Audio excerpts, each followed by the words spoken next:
need of immediate medical attention.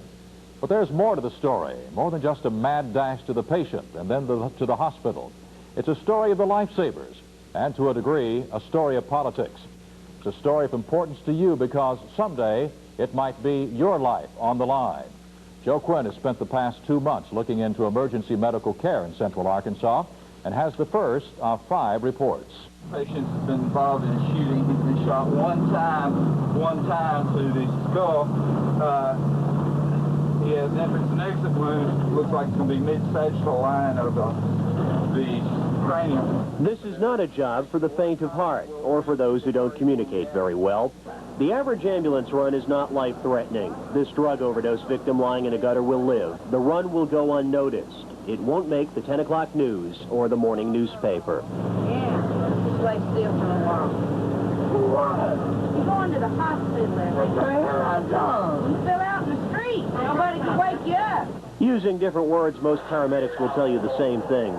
They are not in this for the modest paycheck. They are here because it's different every day, and it's a chance to help people who need help. You get to a hospital and somebody will grab your hand and they'll say, thank you. And you can just, it's genuine. It's not just have a nice day that you see going in and out of businesses. It's real. That's the way it is. People either really, really get into it or they don't want anything to do with it. Yeah. There's not any people that just sort of think it's okay. Nobody does it just for a job. Because Lord knows, until just recently, it didn't pay enough to survive on. Most people were working 2 jobs. The paramedics see the violent side of life, the shootings, stabbings, car wrecks, but there are good moments that are remembered and cherished. We got a call to the Darkett's house on 3 different evenings. This one lady was complaining of imminent birth. Well, on the 3rd evening, we delivered a baby. And it was my 10th, but it was probably the most exciting because it was the first time that I had a house full of women sharing the experience. Okay, there's going to be a pretty good stick here in your arm, okay? You may not want to look at it. Ed Gilbertson says the average paramedic is likely to remember his first ambulance run, his first violent death case, and his first heart attack patient. Gilbertson's first heart attack victim died, but his partner noted Gilbertson's efforts. But everything went smooth, and afterwards, probably the most memorable thing was the very first compliment I ever got, and that was a paramedic came up looking for me afterwards, and he said, hey, you did a great job. And then, my head swelled about this big, and I was walking on clouds for a long time. This is certainly a story of people, patients and paramedics, but it is also very much a story of politics, of a quiet struggle between 2 cities, of an ambulance company that closed and an ambulance company that opened. Those details in the nights ahead. Joe Quinn, 11 Action News, Little Rock. For the past 7 months, it's been that long since paramedics and EMTs walked off the job from a private ambulance company and joined up with a city ambulance authority. That changeover is the subject of tonight's installment of Respond Code 3. 10-4, Medic 3970. You have a signal 52, Little Rock PD, and rescue R1019. Can you bend your elbow? Does that hurt? Since May of this year, these paramedics have worked for Little Rock's new Metropolitan Emergency Medical Service. Prior to then, emergency care came from a private company, Medevac, until the day the Medevac employees walked off the job. These people complained Medevac owner Wayne Roberts was not concerned enough with quality care. Something broke down, he fixed it with a pocket knife or a piece of tape. And on some runs, you just kind of jiggled your monitor and made it look like it was doing something. With the help of area hospitals and the former Medevac paramedics and EMTs, Little Rock quickly stepped into the ambulance business. It's such a dramatic change for the better from what it was in the days of Medevac, if I can say that. Do you look forward to coming to work? Oh, yeah, I love it. It's wonderful. Everybody here looks forward to coming to work now, where before we dreaded it. The ambulance authority here has bought what they call state-of-the-art equipment, and that's what it is. It's the best. That you did not have at Medevac? Right. We didn't have, like KD right here, it's to immobilize a person's spine while you're getting them out of a car. At Medevac, we were using boards that were this tall, and you'd strap them to the patient's back, and it was a joke. Steve Lee was with Medevac and is now the president of American in North Little Rock. He's in the process of buying American from former Medevac owner Wayne Roberts. Right now, I would rather not talk about Medevac. We want to talk about American. I'll talk about American all day. Right now, you know, that's my understanding was what you're supposed to be talking to me about, and I'd rather not bring up any personality conflicts or anything that's happened as far as Medevac goes. As for the charges of poor equipment... Our units was licensed before they left, and they are licensed now. Now, Joe, nothing directly at you, but I don't want to stand here and argue with you about, you know, about Medevac, and I don't want to answer charges. American Ambulance is currently serving North Little Rock and wants to do that on a permanent basis. But Little Rock wants to expand its new service across the river. I don't want to get in a squabble or word fight between us and EMS that, you know, it don't serve a purpose for anybody. American claims it can offer North Little Rock service at $120 a run compared to the $375 Little Rock charges. But based on their experience at Medevac and the new ambulance authority, Little Rock paramedics are big believers in what the Metropolitan Emergency Medical Service has to offer. It's the difference between night and day. We now have one of the most advanced EMS systems in the nation, and it's going to get even better. Where before we had something that some would be ashamed of, we now have something that we all are proud of. And for some people in Little Rock, that's a brand new experience. So the future remains unclear in North Little Rock. Right now, American has the contract, and so far the City Council has refused to allow MEMS to bring its service across the river. But a new mayor taking office in January wants to review the situation. It's a complex question, but a crucial one for the people who live here. Joe Quinn, 11 Action News, North Little Rock. An emergency. We've all seen ambulances rolling down the streets, but few of us have seen what goes on inside the ambulance in the race to save a life. Tonight, Joe Quinn gives us such a look as he continues his special reports. Little Rock PD and Rescue are 1019. Your run number 5,770. Timeout 1922. If there is a constant in this business, it is that no two calls are alike. Most are not emergencies, but each generates the same response. Go to your unit for 1033, signal 5-2. Go to your unit for 1033.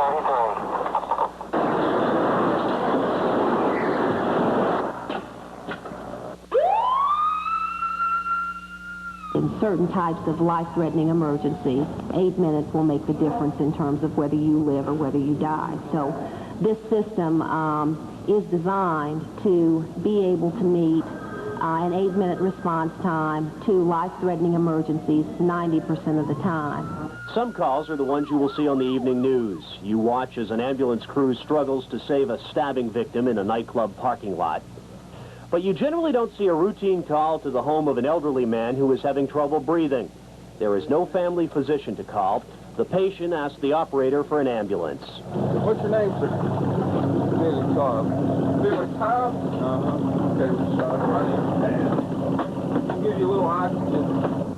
It is also unlikely you will see the routine traffic accident. Whether the case is routine or life and death, Little Rock is committed to a very simple philosophy. The equivalent of an emergency room at the scene or at your doorstep. This is difficult to achieve, and it's even more difficult to achieve when reasonable rates are also important. Another thing you are not likely to see on the evening news is what goes on in the back of the ambulance as it races through darkened streets with siren wailing. We've got mass couches in place and inflated. We've got 3 IVs and bringers blanket established at open range. Stand by.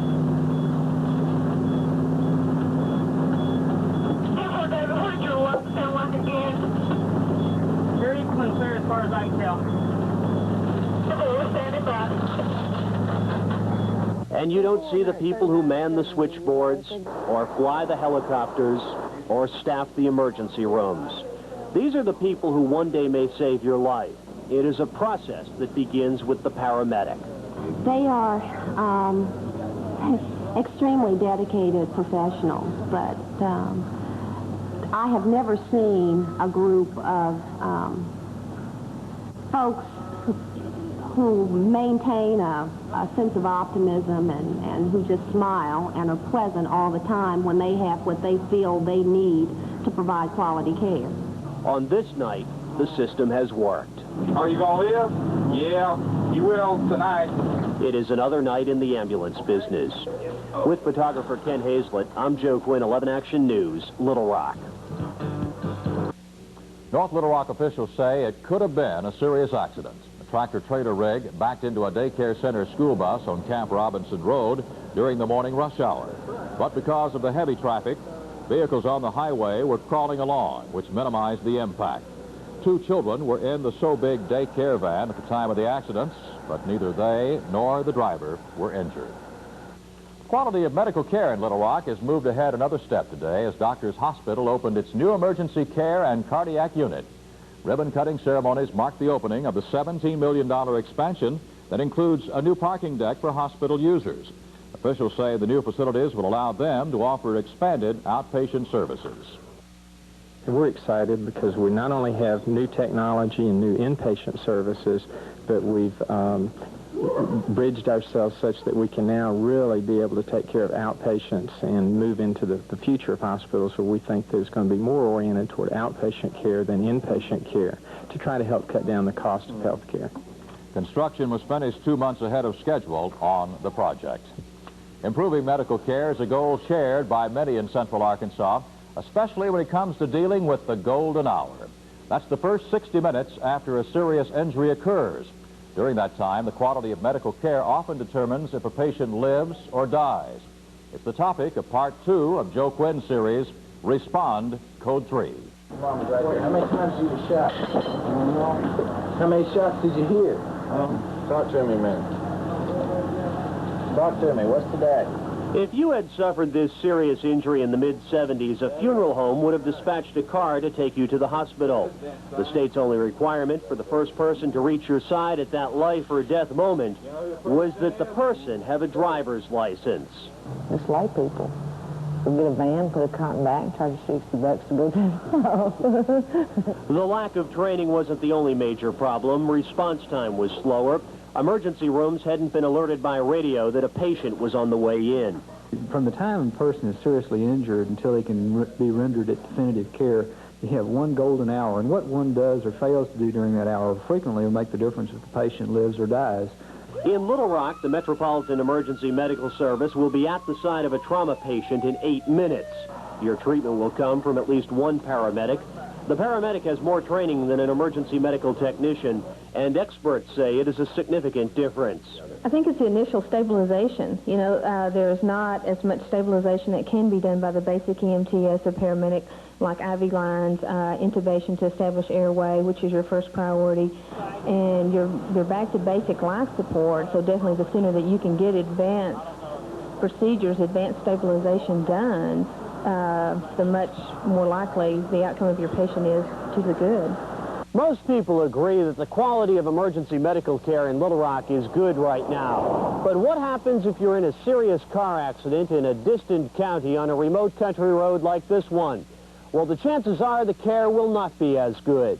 That patient may then be taken to a hospital which in fact doesn't have a physician present. And it may be nighttime and the physician would rather have the x-rays taken before he or she comes in to tend to the patient. And by the time everyone gets their heads together and the care is being delivered, we're well past the golden hour. Just keep your head to the side there, and we've got everything under control. When the system works during that golden hour, it is generally because compassionate professionals have done a job well. Occasionally, they are thanked. You hear from people then? Do they ever write a letter and say, hey, thanks? Rare. It's rare. And when you do, you probably, I framed a few. Did you?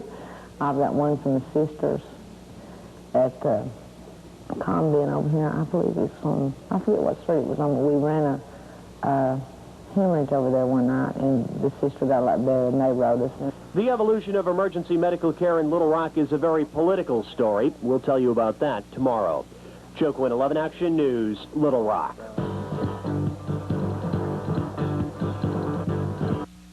Respond Code 3. We've shown you the changing look of emergency medical service in Little Rock. But in North Little Rock, it's business as usual. American Ambulance, a private company with ties to a former ambulance service in Little Rock, operates there. Some people in North Little Rock believe that should be changed, that the city should join with Little Rock's Public Ambulance Authority. That's the issue explored tonight as Joe Quinn concludes his special report.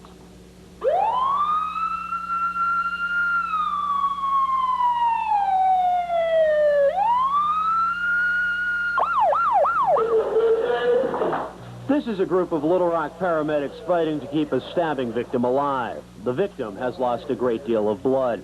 The mayor-elect of North Little Rock worries that emergency care in his city might not be as good. I cannot have a person laying there maybe possibly dying, and they're worrying about if they're going to get paid their $20 for, say, oxygen or whatever. Hartwick says his doubts are based on reports from the public and the police. Most of the ones I'm hearing from are telling me that the American Ambulance Authority, American Ambulance, is taking longer. Sometimes they're filling up their bills and pricing their oxygen and what they've done before they're actually even taking the patient to the hospital. Before they're treating the patient? Exactly. They're concerned about how much the bill is going to be. Exactly. This is Steve Lee. He is currently the president of American Ambulance. He is in the process of buying the business from former Medevac owner Wayne Roberts. He says Hartwick's information is incorrect. That never happened. Possibly where the mix-up could be coming in at is when somebody may be saying they're getting patient information or asking us a bunch of questions before they leave the house. Well, the questions they're asking is pertinent information of the patient, such as any past medical history, allergies, a doctor. But the people who worked for Lee and Roberts at Medevac before a company walkout last May stick to their stories of patient care coming second to making money. In a way, we were buffered, or we were prevented from talking as far when we would get too close to the doctors, or when they would start finding out stuff they shouldn't know, or it would be detrimental to the company. We were moved away from them where we couldn't make contact with them. And this is working the same way with the press. North Little Rock officials continue to grapple with the question of staying with American or allowing Little Rock's new service to expand across the river. Steve Lee says his rates are better. If you can offer the same service at the cheaper cost, it makes a difference. I really think there's no price tag that we can put on a life. That's my own personal opinion. While that debate over service will continue, basic equipment and personnel improvements are also likely to continue in central Arkansas. It appears likely the Baptist Medical Center will expand its med-flight service. It is a program designed to pick up a sick infant in Fort Smith or an accident victim on a country road in Pulaski County. I think that we have documented cases of patients who simply would not have lived to get to the hospital had they come by ground, and therefore they have a chance at survival that they wouldn't have had before. Your life may someday depend on this equipment or medical advances or even a politically motivated decision about what service should be available to you. But the bottom line is still people. It's the joy that you feel when you've done a good job, and you know, the gratitude of the patients. You know, we're only a link in the chain of the hospital care. For the most part, the people who make that chain work are caring, compassionate individuals. We truly hope you never need them, but if you do, they're ready. Photographer Ken Hazlett, I'm Joe Quinn, 11 Action News.